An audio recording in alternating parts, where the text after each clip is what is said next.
Dr. Stephen Crocker, Board Chair of ICANN from 2011 to 2017. Steve, thanks for taking the time to talk to us. Let's get right to it. ICANN's relationship with the U.S. government is very long, very complex.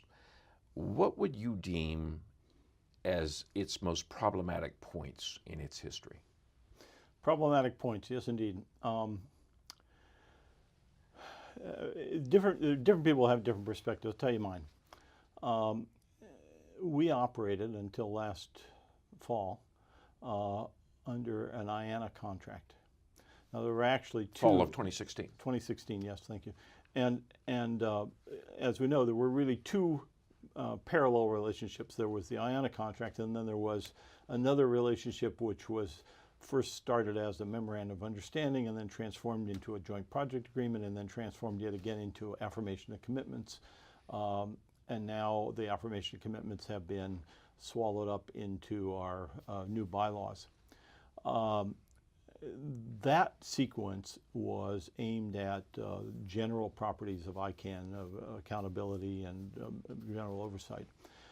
I found the IANA contract, however, which was a more cut and dried ordinary contract of, you know, we are hiring ICANN to do the following things, and here's the list, and you execute that, and we evaluate you, and if we don't like what you're doing, we'll tell you about it, and if we really don't like what you're doing, we may move it, and so forth. I found all that to be much more problematic, and for reasons different from what most other people found.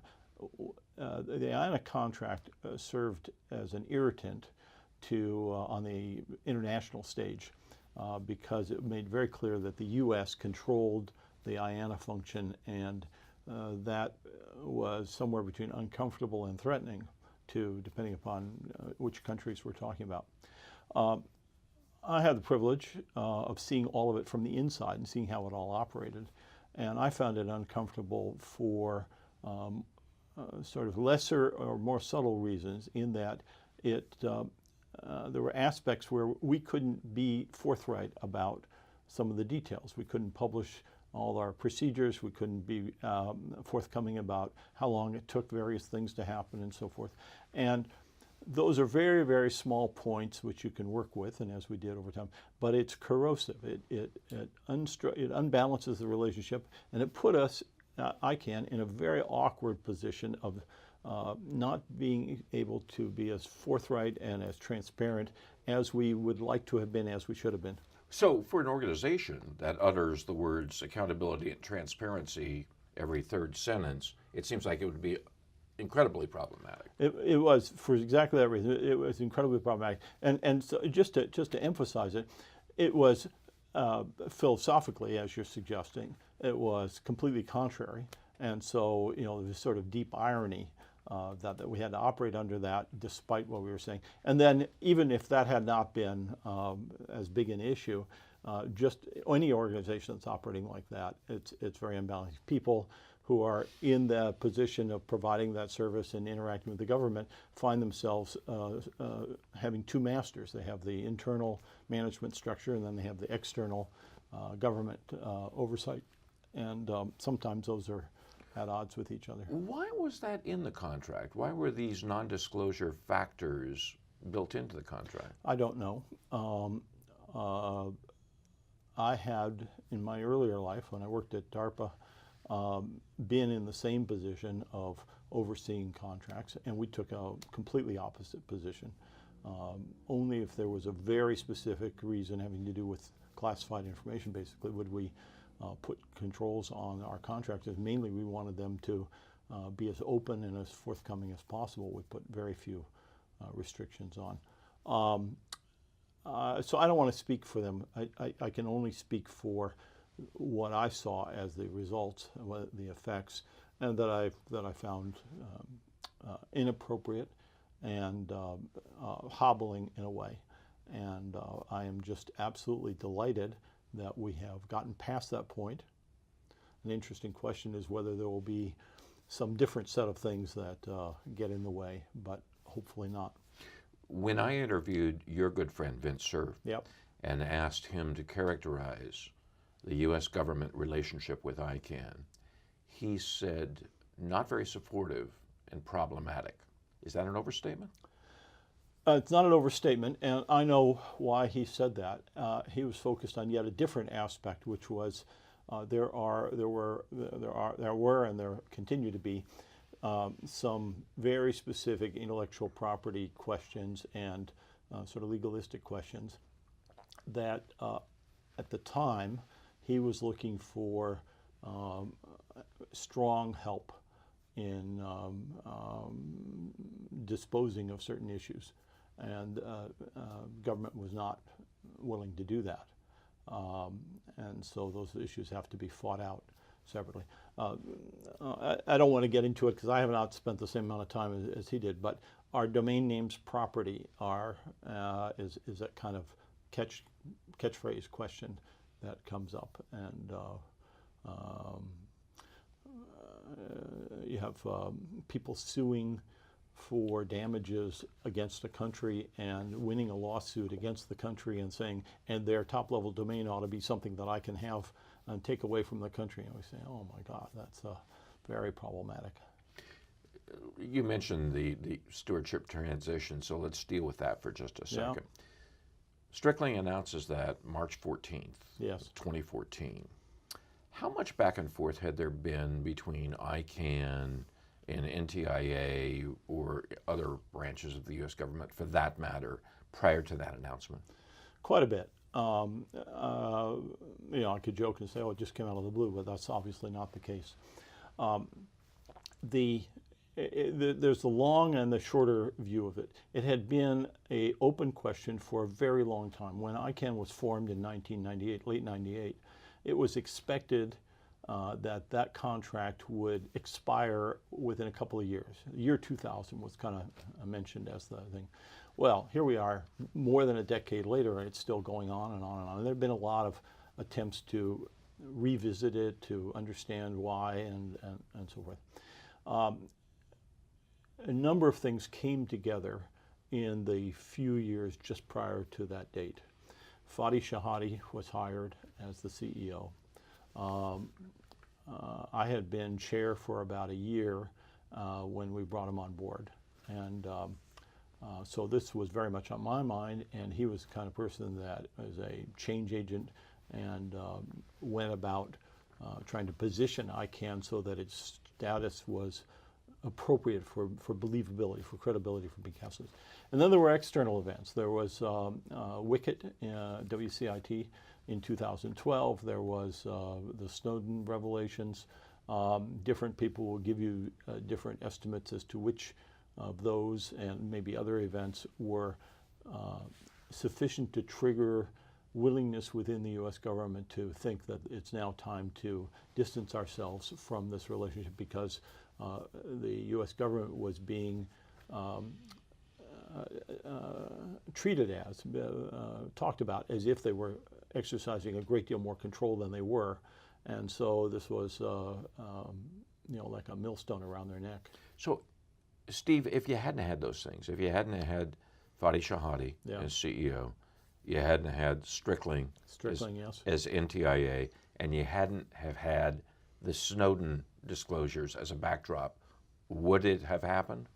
So that's an unknowable question. Well, what do you think?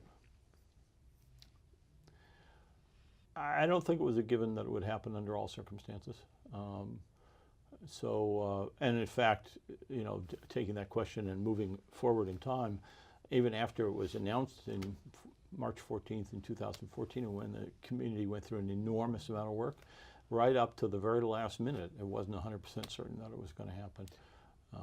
Did you think between and I posed this question to several others that we've talked to, did you think between that March 2014 announcement and when the contract ended in October 2016, did you ever think this puppy is not going to fly? I was always quite optimistic, frankly. I recognized where the pessimism, where the concerns came from, and I could see that there were the possibility that it wouldn't happen. And when you're in a position like that, you obviously have to take the next step and say, oh, what are you going to do if it doesn't go? So you start to think about plan B, or you start to think about alternatives. And we did a certain amount of that, and I certainly did some mental preparations. I did not want to wake up the next morning and be destroyed, and so I kind of knew what I was going to say if that was the way things played out, and where we were going to try to steer things after that. But I didn't genuinely believe that that was going to happen. I always believed that this was going to fly. Later, I came to understand exactly how close it was. What does that mean? Well, there was some last-minute struggling within the U.S. government and Congress about whether Congress was going to force NTIA to continue the contract. It was sort of a backward situation. It wasn't, NTIA had the authority to let the contract expire. Congress would have had to take explicit action to direct them to extend the contract, which they could have done. This was tied to the budget, which was not passed, and so there's a continuing resolution. This is all inside baseball for the U.S. budget process, which is as bizarre as anything. And there was last-minute haggling about whether to put a rider on there, and some Republicans wanted to put it on, and they didn't. And then there was yet some more skirmishing afterwards. It didn't matter very much. We learned later how close it was that it didn't get put on there. Let's talk about the legislative branch, Yeah. the Hill, for Yeah. just a couple of minutes since you brought it up. That last hearing, which Senator Cruz chaired before the transition Yep. was approved, where he laid in pretty heavily to both Strickling and to our CEO, Joran Marby. Yep. Did that send alarm bells ringing for you? No, we just sent flowers afterwards because they were subjected to serious abuse.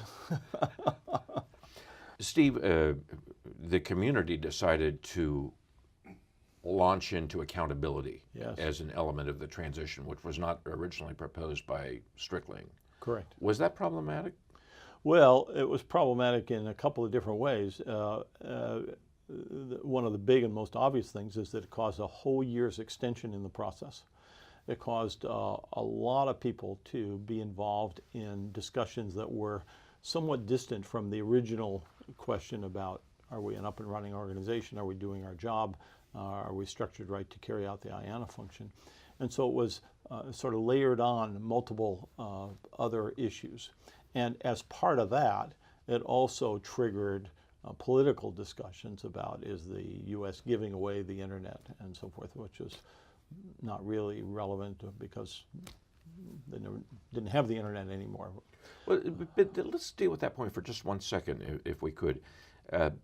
It appeared to me that throughout many of the hearings on the Hill, not just toward the final days dealing with the transition, the Hill never really got ICANN, didn't really understand ICANN. Is that incorrect? I think that's right, and I think it's right in varying degrees depending upon whom we're talking about, of course. Some did well really understand it. It's also not a whole lot of mystery because ICANN is a funny, peculiar, odd duck in the spectrum. It is serving a global purpose, serving the entire world, and yet it is a non-governmental organization. It's just a California nonprofit corporation. So that discrepancy challenges a lot of preconceptions. We're a multi-stakeholder operation, and so people say, yeah, but government should be in charge. And the answer is no, government should be participating, they should be involved. Government people typically have a hard time understanding things like that. So the model of what ICANN is not a standard, oh yeah, we've seen many of these and we know what they look like. So that's, it doesn't create a lot of surprise that congressmen and senators would not have an instantaneous recognition of what we're talking about. How much did the affirmation of commitments, the AOC, set up the transition ultimately? That's a very good question. I simply don't know the answer. What the affirmation of commitments clearly did is it got rid of that other layer of formal relationship. And that was a big step forward. It was a clever, insightful move. Paul Toomey and Paul Evans set that up, and Rod Beckstrom sort of signed the deal after that. And it set in motion a useful set of reviews, a little bit heavyweight in some respects, but that's fine, we can deal with that. Throughout your tenure, not only as chair, but your total involvement with ICANN, forgetting the transition for a moment. Sure. What was the most problematic or troublesome interaction with the U.S. government that ICANN sustained? I got involved with ICANN through the Security Stability Advisory Committee. My good friend Vint, whom you mentioned, was chair of the board, and this Security Stability Advisory Committee was created in late 2001, early 2002, as as a response to the 9/11 aspects. Vint asked me to come in and chair it for a little while. And so I knew what a little while meant, and I'm still here.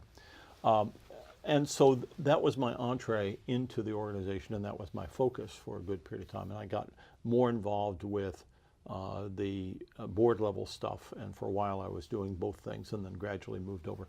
But anyway, that's my background, and that's where my focus was. So the kind of things that I found troublesome were the way things relevant in that area got handled compared to the way they should have been handled, at least by my light. So for example, the critical function that ICANN carries out is publication of the parameters for the top level domain in what's called the root zone and the related whois information. The ethic for that is it's got to be absolutely perfect, and because that is depended upon by everybody around the world. And if there's any hiccup in that, that ought to get first-class attention. Not just, like we'll take care of it, but that ought to be a fire, like the alarm going off. So as it happened, a small but nonetheless distinct error happened more than a decade ago. And I watched closely to see what the reaction was. And what I expected to happen were two things. I expected that the specific problem would get fixed quickly, and it was. And then I expected that there would be focused effort on understanding what went wrong, how that came to be, what we call a root cause analysis, and a fix of all that. So the fire alarm went off, but the cause of the fire was never addressed. Yeah, not very well. I mean, they sort of looked at it. In my view, they did more of a cover-up and a patch and so forth. And sure enough, about a year later, a second event, very similar for essentially the same reasons, happened again. And that caused a bigger reaction, but nonetheless, still done under wraps, no documentation, no insight, no review. And that's just not the way you run a first-class system that is a critical system that people are going to depend upon. You got to have it. Why wasn't there a fuller review? Why wasn't there greater depth? Well, now we go right back to whether I want to say why other people chose to do what they did or what their attitude was, and I don't know. But I'm sure you must have raised questions. Oh, I've raised it more than once, along the way. Well, what came back at you? Basically, just sloughing it off. Just say, I think this goes back to the point that I made at the beginning, which is I think the approach to dealing with ICANN was to keep things hidden from view from a government point of view, so that there just wasn't a lot of questions asked. And I think we're fortunate that nothing enormously terrible happened. But as I said, it's not the way that I was brought up, and not the way I would expect that to run. As you're well aware, there was a lot of talk around when the transition was being debated. Yep. There was a lot of talk about ICANN's maturation. It was more mature now, so Yep. It was time to let it go. In point of fact, could the transition have occurred much earlier? Oh yeah. One of the markers, very straightforward, very, no big surprise, is the organization financially healthy? So in the very early days, peculiarly, it was organized with no funding model. And so the first year or 2 years were a little bit difficult, sort of raising money by contributions and so forth. But after a while, there was a funding model, there was money coming in, and we went from several million to 10, 20 million a year, and that felt pretty good. You can run an organization of that size.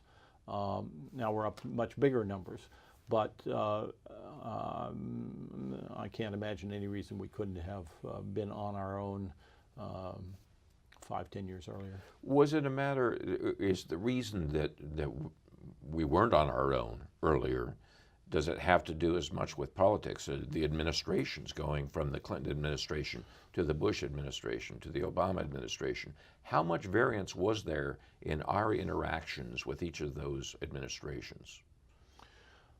So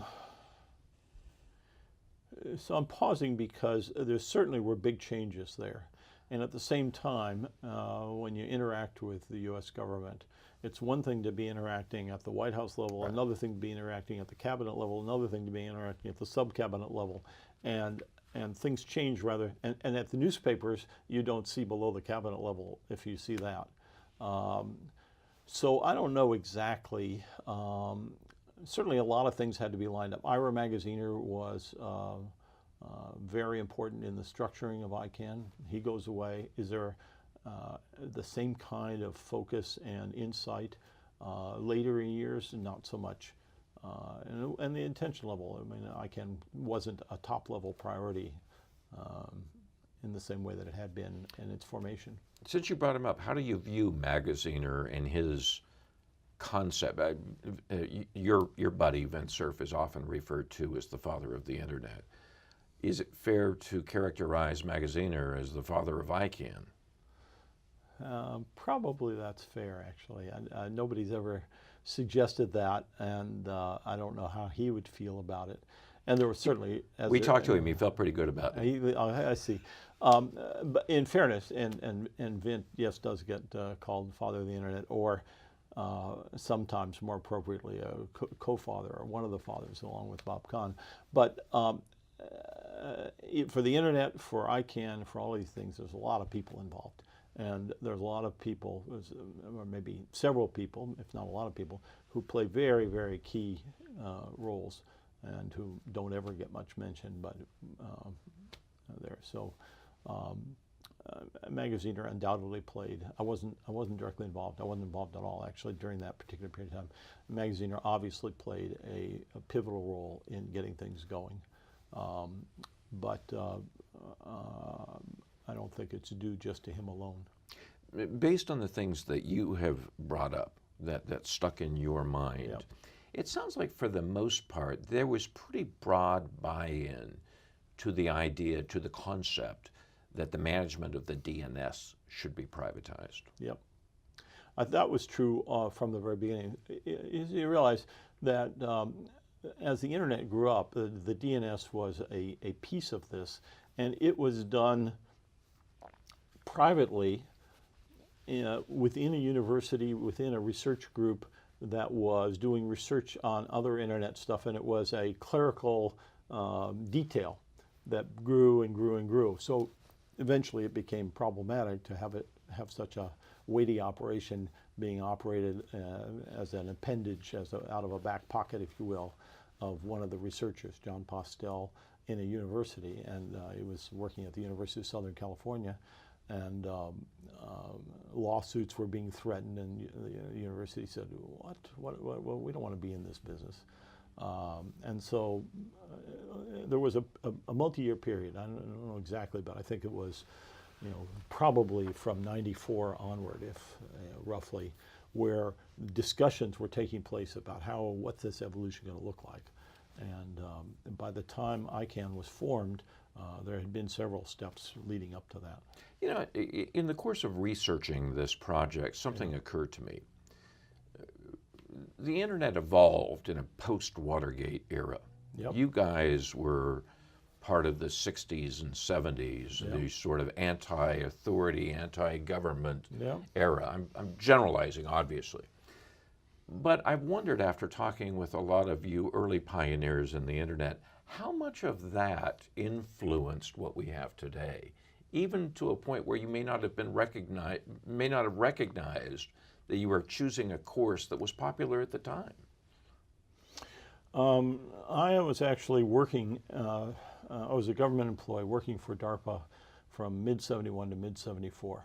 So I'm sitting in Washington, and we're right in the middle of a lot of very advanced research, and we're building the ARPANET and then the internet. And meanwhile, Watergate's taking place right outside. I mean, I can look out the window, I can see the Capitol. I went to hearings and watched Sam Ervin grill John Dean. And I knew what our work ethic was. I knew what our morals were about the way we handled things. We handled government money. We had a fair amount of authority, and we were very careful about what we did. And meanwhile, we just look out the window and we see this total chaos and a completely different mindset of how top-level officials were behaving.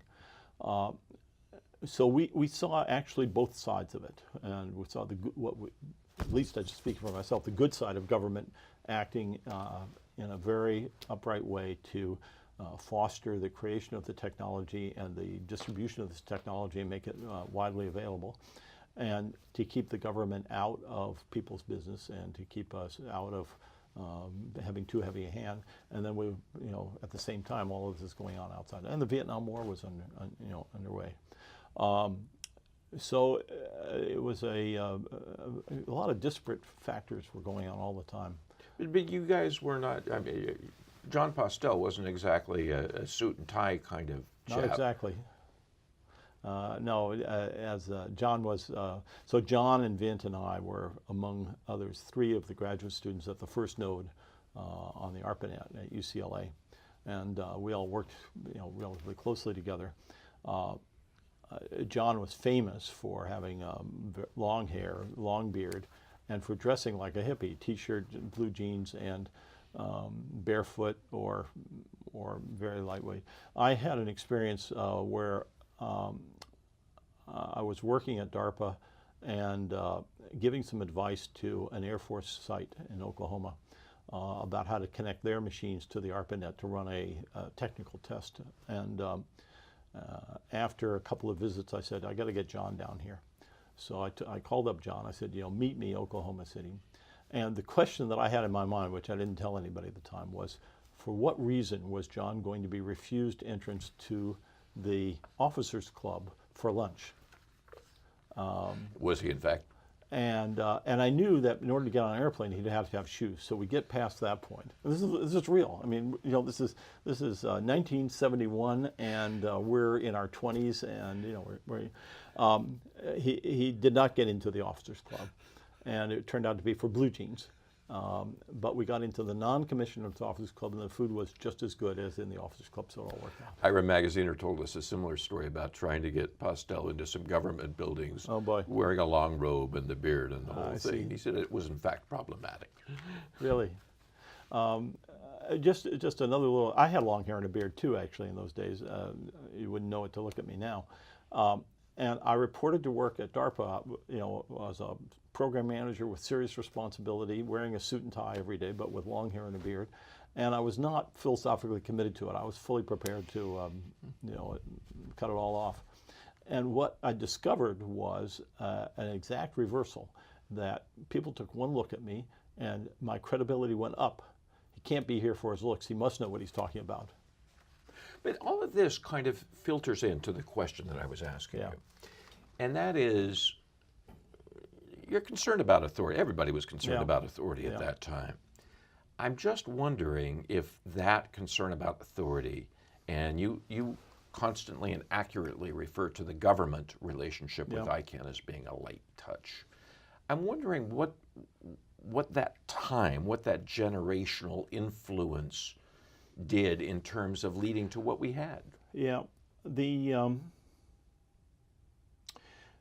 It's an interesting juxtaposition, because there was another thing that had the same shape to it for entirely different reasons, which was the network, the ARPANET and the Internet, were built very specifically and purposefully with as little control inside the network and maximum flexibility at the edges. So that's an anti-establishment view if you want to look at it like that. The telephone system that AT&T and other phone companies around the world were running were the exact opposite, of course. They were 100% control. You couldn't have any addition to the service that was provided unless they chose to do it. They were very, very slow and bureaucratic about making any changes, because they didn't need to unless it was 100% guaranteed revenue and so forth. It used to be illegal, absolutely illegal, to attach your own device to the telephone system, and then there were some court cases. And so even things like an answering machine were a big deal. Whereas today, you can whip up any kind of thing you want on software or hardware, and just plug it in and it becomes a device. And now we get the Internet of Things, where we get tons and tons of devices that are just going to populate everything. So that anti-authority position, which you were asking about from point of view of a political thing, was also an architectural and technical aspect that was deeply understood. Interesting. Let me ask you one final thing, and I should have asked you this earlier when we were on this subject. Was the .XXX case, when .XXX was being considered, was there an attempt by the U.S. government to influence that decision by ICANN? I believe there was. It was, first of all, let me say about XXX is that it was a very messy thing. I've looked at several pieces of it. I wasn't involved in the initiation of it, which several years took place. I did find myself in the uncomfortable position of having to cast the deciding vote after we had an adverse ruling from independent review panel, and it was the very first independent review panel activity. They ruled against us. They said we had denied XXX and we shouldn't have, and we still had the legal authority to reject their advice, but I thought it was an enormously bad precedent for us to be in the position of rejecting that. Strickling and others thought that the advice from the IRP was not very solid and wasn't reasoned very well. But I am told in very strong words that one of the prior assistant secretaries, not Strickling, had tried to convince ICANN not to permit XXX. So yeah, that's another case. I mean, a lot of stuff, and I'm sure I don't know all of it, where those interactions were not all that visible. Which again speaks to the validity of an independent ICANN. You bet. You bet. All right. Dr. Stephen Crocker, thank you very much for taking the time to talk to us. Thank you, Brad.